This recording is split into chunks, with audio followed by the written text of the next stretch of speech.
Thank you so much, Alexandra, for that kind introduction, and welcome to day 2 of Brussels Forum. Quantum technologies, AI, biotech, we've all heard the words. What do they mean? I think we all know that these technologies are going to define our future. In a study that was published last year, ChatGPT went head-to-head with leading physicians in the United States to diagnose rare conditions.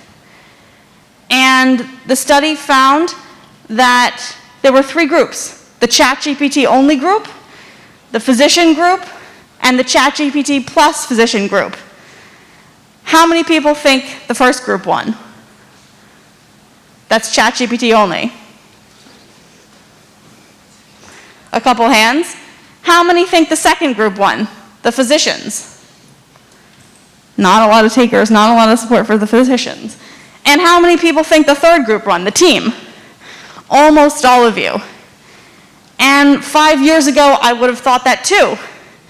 But you'd be wrong. In fact, ChatGPT alone outperformed both of those 2 groups. The doctors were arrogant. They thought they got the inputs, the outputs from ChatGPT and said, nah, it can't be that. I'm not going to trust this technology. But this technology is changing every field. And it won't just be medicine, it will be agriculture, where farmers in India got 21% improvements with less fertilizer and less pesticides. It will be energy and advances in smart power.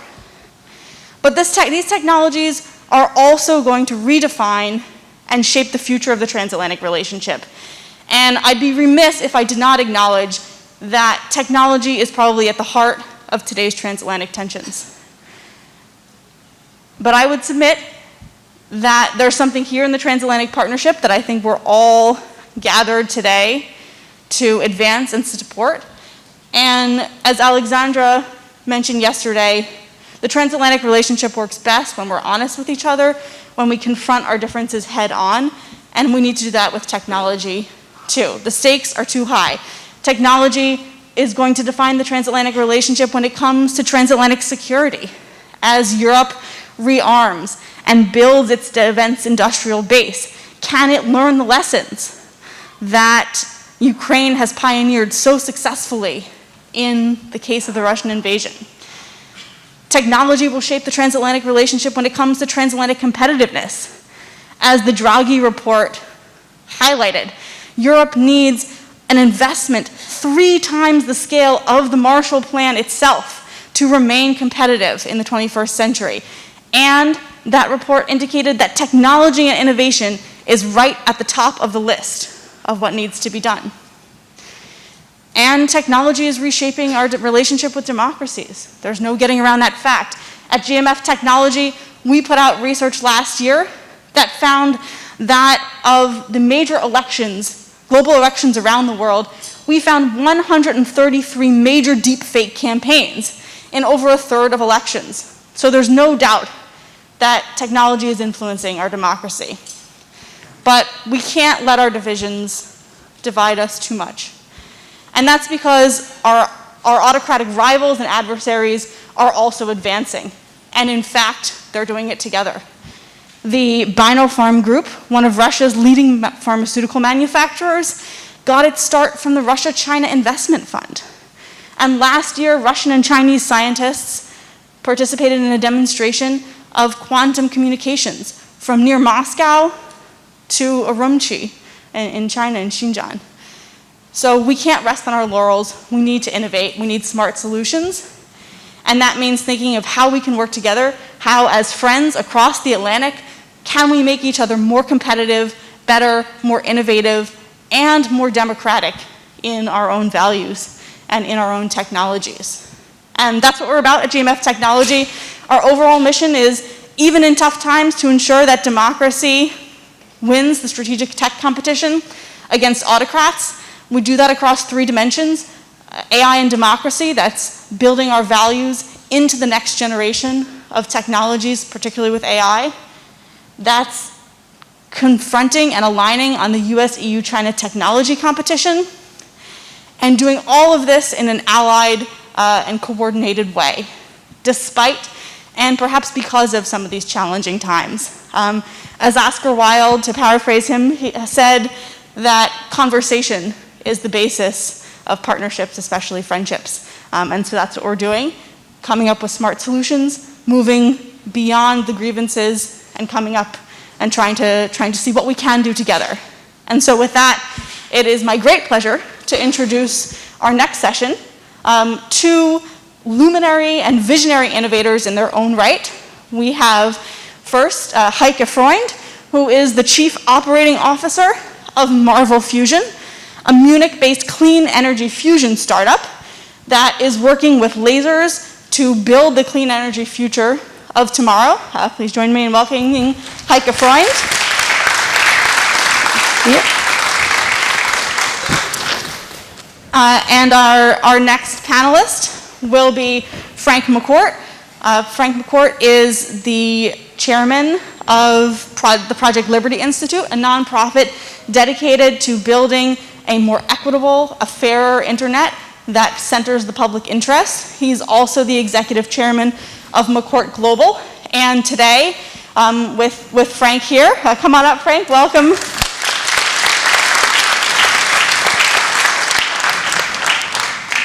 Yes, and today it is my great pleasure to actually announce that GMF Technology will be partnering with the Project Liberty Institute. Thank you, Frank, for the next iteration of a signature initiative from GMF Technology, our Transatlantic Tech Exchange.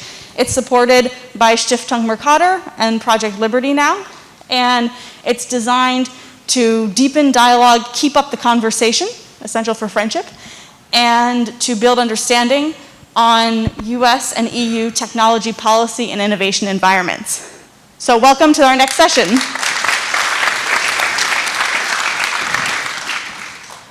And this conversation is about the innovation race. Who will win the innovation wars? Are we in a war and a race of innovation? And the elephant in the room beyond the transatlantic relationship is obviously China, who today's PRC has grown into beyond a prospective threat to a fearsome competitor with the ability and the ambition to lead in tomorrow's technologies. And so at this moment, I would love to ask both of you, maybe for a quick reaction on who do you think is winning the innovation race right now, and who's likely to be in the lead in 5-10 years? So maybe just a quick, Heike, I would start with you. So I think if we look today at the race of China versus the US and Europe, there is a couple of technologies where China is leading today. If we look at traditional renewables, solar, wind, China is leading right now. If we look at 5G, telecommunications, if we look at electromobility, if we look at many of these technologies, I think China is leading right now, also in AI, face recognition, and so on. Those are topics where China has taken the lead already. But I think Europe and the US still have a chance to take a lead in some of the upcoming other technologies. I think especially like clean tech hardware, where fusion is a part of that. I think Europe and the US have a chance to be the leader in that race. I think in biotechnology, I think in quantum computing. So there is a couple of technologies where I think if the US and Europe act smartly now, I think they have a chance to be a leader in those races. But we have to admit that also in these technologies, and I'm happy to talk more about that later, also in fusion, China is doing massive investments right now. So if we don't act now, China is going to also take the lead in many of those upcoming technologies. Frank, what do you think? I think it's a photo finish. And if we just focus on the technology, I think both the US and China will develop technology very, very quickly, one against the other. I think the big loser will be democracy. And the reason I say that is that we have two operating systems in Europe and the US, right? A political operating system and a technological one. And I'm talking about primarily internet technology. And our democratic system is based on certain rights and values and principles, right? Favoring the human being and those rights and so on and so forth. I don't have to tell you about the principles embedded in democracy. Our internet technology could care less about those principles. It's autocratic, it's centralized, it's surveillance-based, not words that you would use to describe democracy. So I don't know why the US and Europe would think we're going to outdo China at being China. In China, the technology and the political ideology are harmonized. In the US and in Europe, we're in a major conflict because we have this incredibly powerful technology that's overwhelming our democracy. So I would argue that one or the other needs to give. Either the technology needs to embrace and optimize for the values of democracy and bend in that direction, or sadly, our political ideology will bend towards centralized autocratic behavior. That's a great point, and obviously I think we would prefer the latter, the former outcome, not the latter of centralized autocratic technology. And some of what we've been trying to do with GMF Tech is sort of inspire the next generation of innovators to build technologies that are democracy affirming. We held a hackathon on AI and democracy, and I've just actually come from Leipzig, where I was on the jury for the Freund innovation competition. This is Germany's new innovation agency for AI, building AI solutions to counter deepfakes. So how are you approaching this? Are you building technologies? Do you think there need to be greater investments in these democracy-affirming alternatives? How do we get from this idea of we want technology that advances our values to these are the competitive, popular solutions? Yeah, so I think the first thing is just to recognize that all of this it's just technology designed and used in certain ways. We can change it. So again, not to oversimplify, but the internet, which is just over 50 years old, was essentially created by an agreement to adopt a simple core layer protocol. And that connected devices, and then 15 years later, another core layer protocol that connected data. The World Wide Web was created, and we've been living with that for over 35 years. Why not another protocol that connects us as individuals and gives us control, agency over our data and our identity and our relationships? We permission the use. We're not surveilled and having our data scraped. We actually permission the use. We set the terms and conditions of the use of our data, as opposed to clicking mindlessly on a few apps and giving up everything. So put human beings at the center of the tech stack, as opposed to us all being just commodities or products. So I think we have a really, really critical moment right now with the dawn now of the agentic internet, where we can redefine what we're optimizing for. When I think of, I'm a sports person, when I think of an agent, I think of an agent working for instance, an athlete to maximize results for that athlete. I don't think of the agent working for the league. It's not an agent. That's just an agent in name. It's a misappropriation of a term. We're now hearing about these AI agents that are going to make our life perfect, right? They work for the league. They work for big tech. We need agents that work for us, that have fiduciary obligations to us, so that we regain our sovereignty. And so think of data in this day and age as you. It's your personhood. It's everything about you. Shouldn't we each own ourselves? I mean, it seems fairly obvious. So let's create data sovereignty. Let's start with who is in control, who's in charge, and then build from there. So I think we're at an inflection point. And by the way, Europe has really led the way when it comes to policy goals and objectives. But sadly, Europe doesn't have the technology at the moment to be able to implement those goals. Until we harmonize the goals with the actual design of the technology, I think we're all going to be very frustrated. Yeah, Heike, maybe I'll turn to you. Do you agree with that? Does Europe not have the technology? I mean, you're a startup based in Munich, based in Europe. What are the challenges that you face? Do you think Europe can pull ahead in this values-oriented way? So I would say that when it comes to technology and talent, Europe has amazing talent. Europe also has amazing universities, so we have all the basis for actually developing technology. We now also have a better I would say, ecosystem to found companies. There's lots more like accelerator programs and so on coming out of universities. So I would also say that's something that massively improved over the past 15 years. So we have the talent. We also have the industrial basis that you need to develop in the industry around it and the supply chain. And we now also have that ecosystem to actually start companies. Where Europe has a massive gap is when it comes to scale companies. We have a massive funding gap. So if I look at the total investments that have been placed in private fusion companies, that's more than 8 billion globally. Less than 4% was invested in EU-based companies. And that cannot be our fair share here. I would love to see 20%, 30% of global investment coming into Europe. And then you can say, okay, there is a couple of reasons for that. VC is not as developed in Europe yet as it is in the US. However, you could also argue US investors could also invest in the EU. However, I think another element that we have seen is that when it comes to regulatory frameworks and so on, for new technologies, EU tend to have been more hesitant to be innovation friendly, while the US was often more innovation friendly. To give you an example again from the fusion world, so for those of you who might not be aware of fusion, fusion is the opposite of fission. So it's a new source of energy generation, CO2 free, safe and reliable, no chain reaction risk, no long-lived radioactive waste, so exactly what we would need in the energy mix of the future. And both the US and the UK have already issued regulatory frameworks where they are saying we are not going to regulate fusion like fission because there's a different safety aspect to it. No chain reaction risk, no long-lived radioactive waste.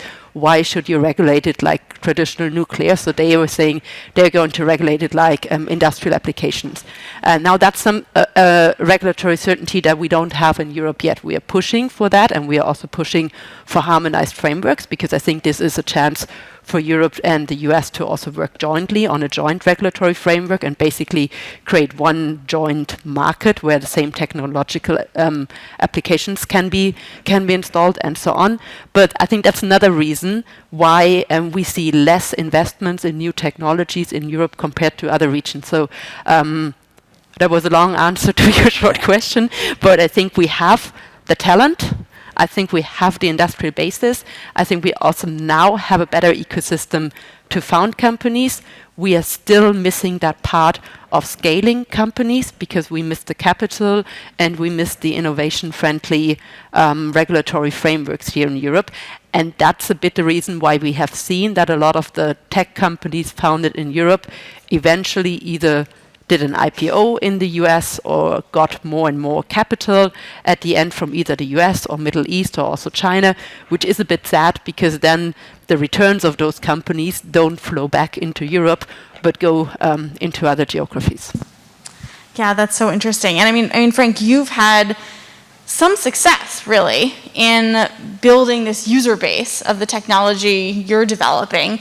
Tell me a little bit about that, and is it helping to cross maybe some of this divide where the human-centered, perhaps regulatory environments that might support the values that we care about, can they be overcome in terms of are they harming innovation, or can they help innovation? From your experience, have you been able to sort of cross that divide?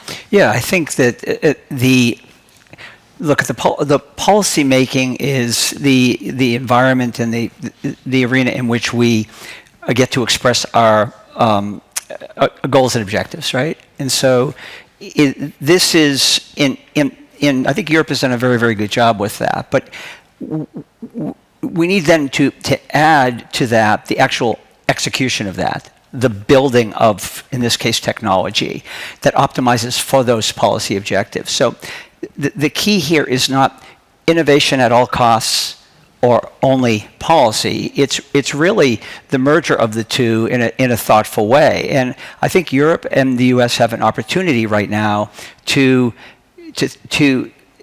think about the future and how we use technology to achieve the policy objectives and to make our democracies stronger, not rip them apart.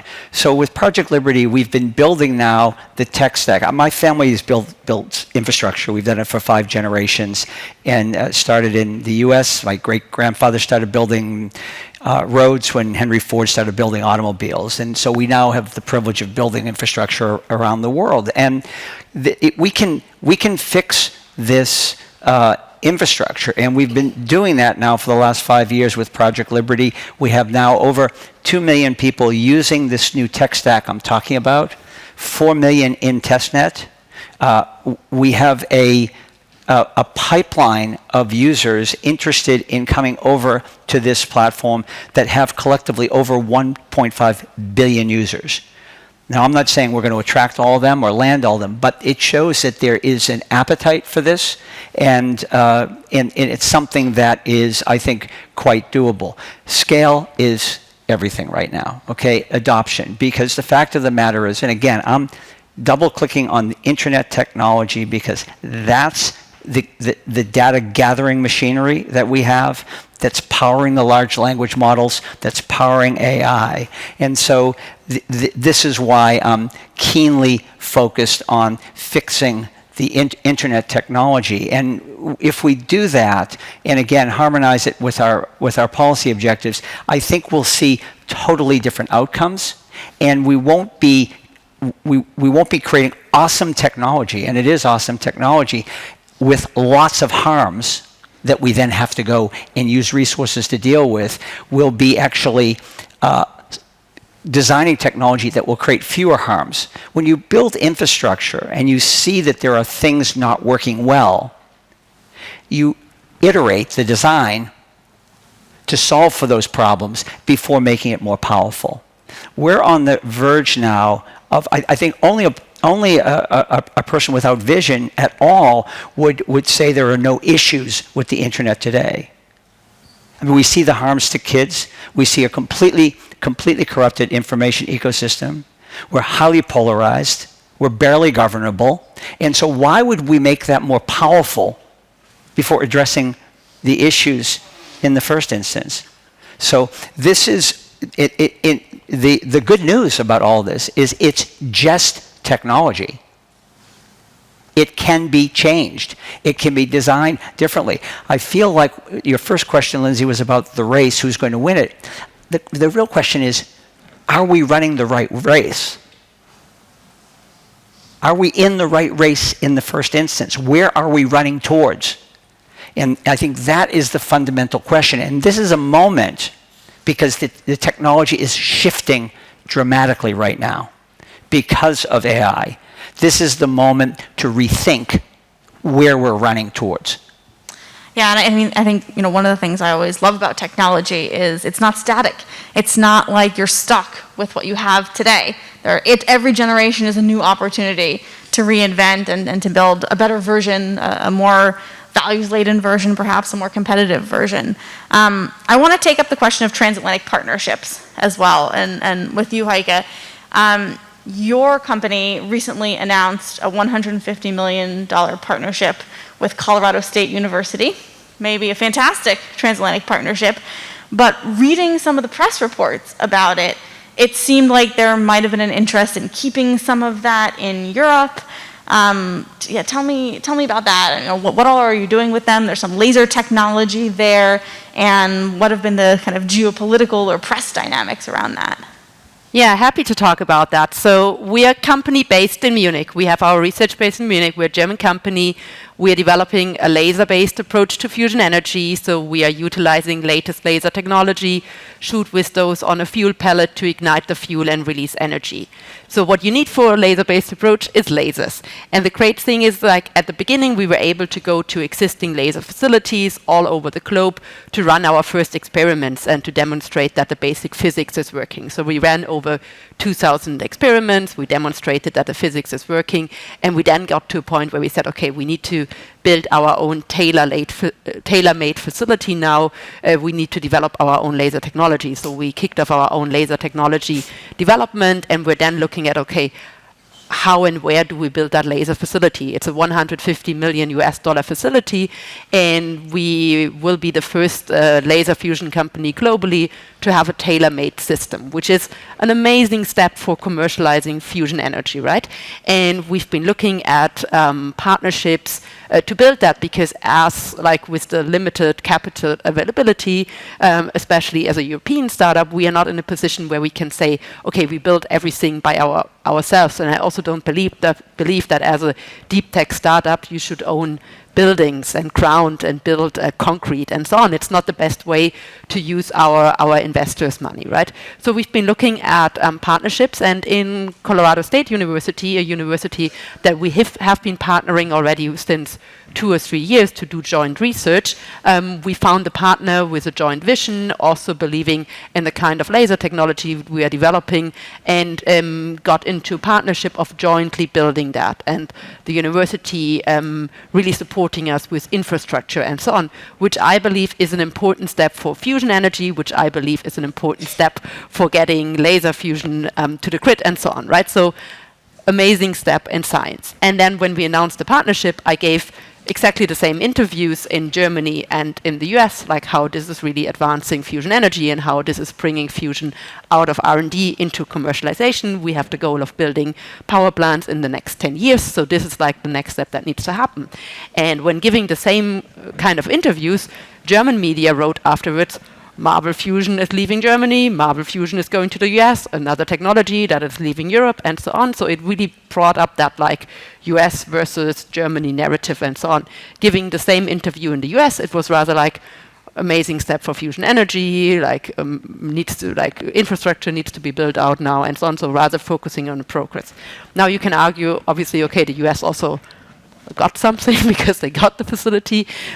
Europe kind of lost something, but I don't want to have that narrative. I think we need a lot more collaboration across the pond between Europe and the US, especially in academia. It's not about building kind of the first of a kind power plant. It's about building a joint research facility. Why can't we all say, hey, this is an amazing step? And I think especially in these times that we are living in today, we should have a lot more of these scientific collaborations.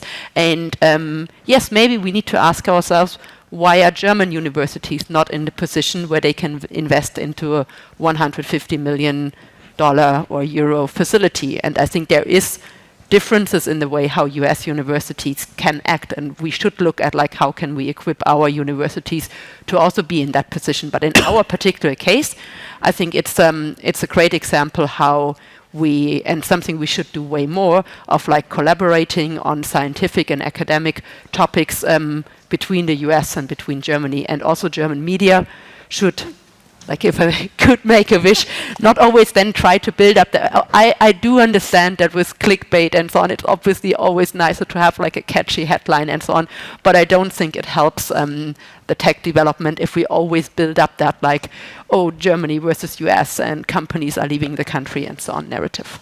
And China is the real competitor here. It is, and I mean, they're in all investing fairness, in these long-term fusion build-outs. Yeah, and they are. Is that a threat that China will just run faster? I think what we see in China is a state-defined fusion strategy where they involve the state-owned companies in like building fusion demonstrators. We know that they are building a massive laser fusion facility right now. BBC published some satellite pictures earlier this year. It's pretty clear to scientists that that is a laser fusion facility they are building. There's another technology, magnetic fusion. We know that they also built a big magnetic fusion facility. So China is massively investing top-down, defined by the government. And I think that is the real challenge, and that we need to see how can we actually also develop fusion champions in Europe and in the US. Because if one country gets CO2-free, safe, reliable, cheap energy, that will have a massive impact on everything in geopolitics. Like you can run data centers at scale. So that would enhance like everything that China could be doing on like AI development and so on even further. So I think we should have an interest to also have champions in that technology here in Europe and in the US. Yeah, I think the point you're just making about data centers is huge, because the amount of energy required to run these centers. First of all, the amount of data required for AI and the compute power that's required to drive these models is massive. And back to my core point, there's only a few entities that at the moment have the data and the compute power. So the AI race in Europe and the US is over unless there's a new set of rules. And so we're going to be dragged into a future that we may not like at all if we just continue the way we continue. Highly consumptive technology needs lots of energy, lots of data, lots of compute power. And again, I come back to a very, very simple premise. It's our data. We're creating all of this information that is driving all of this innovation when it comes to AI. And participating, not at all.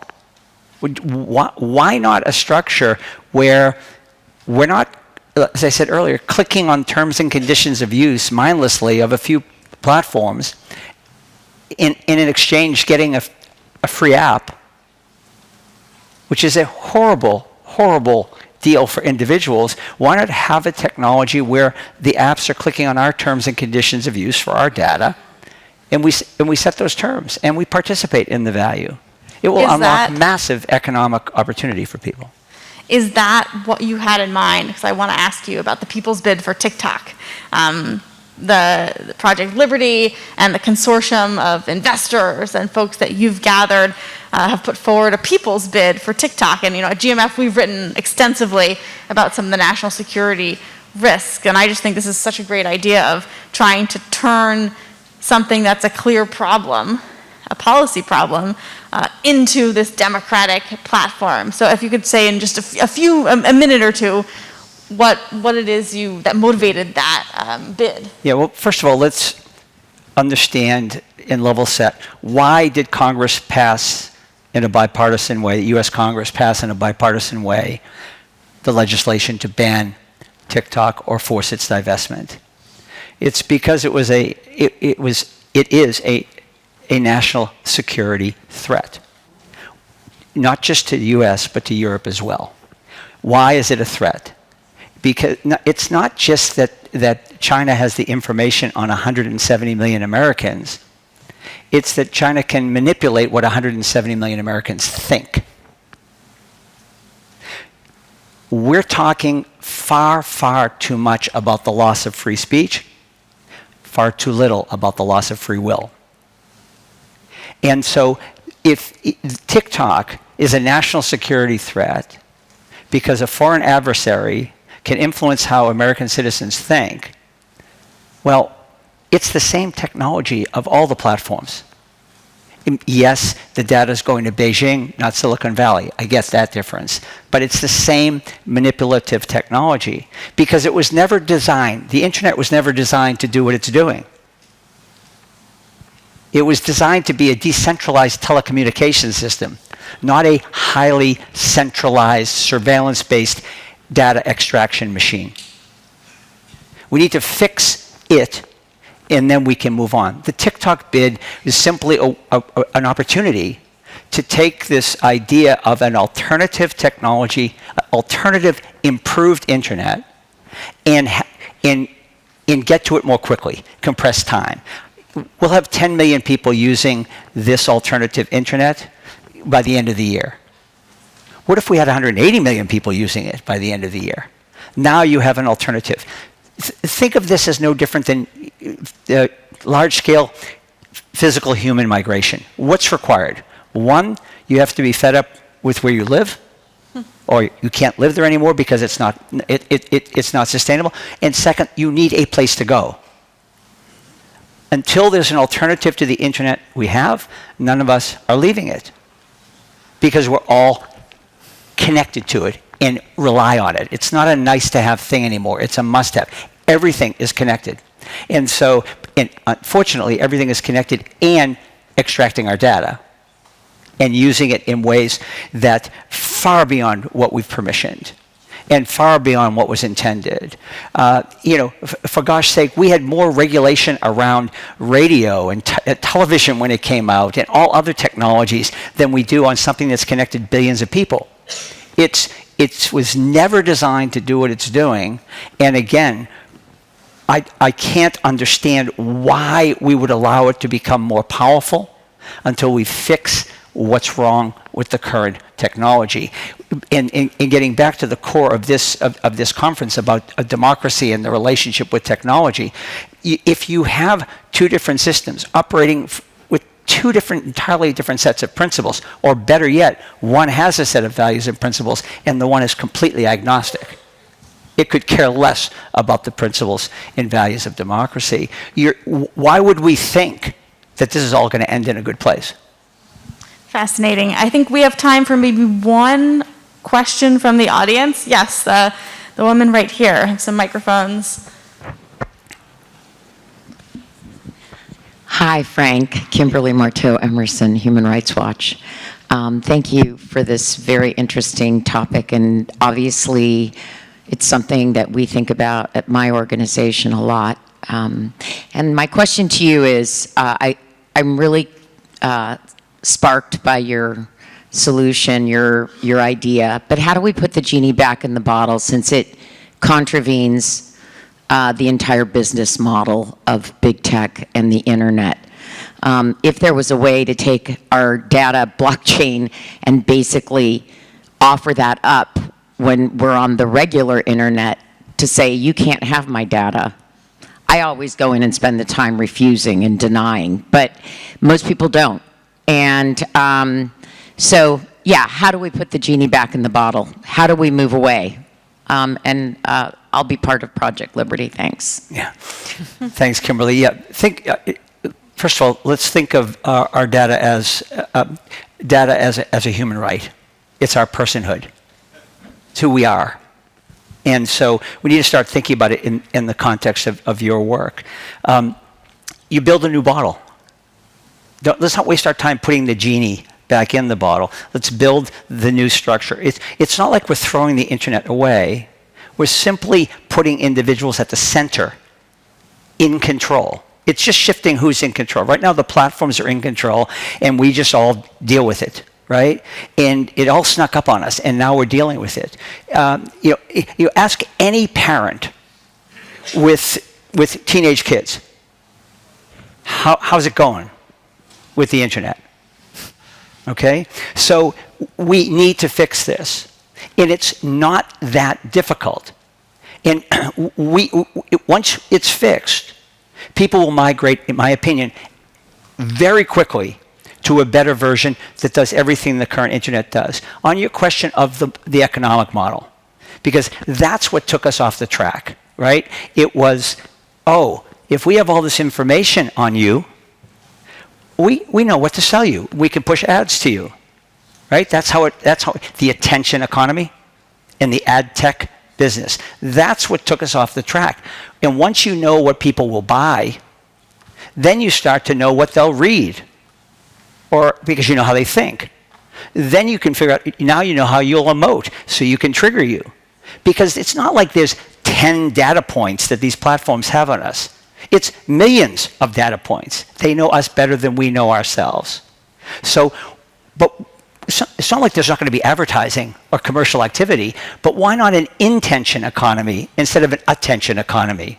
Go on the internet and just say, authenticate yourself as a person. That would be nice on the internet, to know you have to be a person, right? And then say, I would like to buy a pair of shoes. Here's what I'm willing to pay. Here's my foot size. And then you get your options, and then when you decide to transact, that's when you reveal who you are and you transact. I love that idea of the sort of much more valuable to advertisers to know you're a real person that really wants to transact than inference. Of building a new bottle. I think that's really brilliant, and I think that's what you're trying to do too with clean energy, building the next generation of technologies. Well, we are over time, but please join me in thanking our two speakers and welcoming back to the stage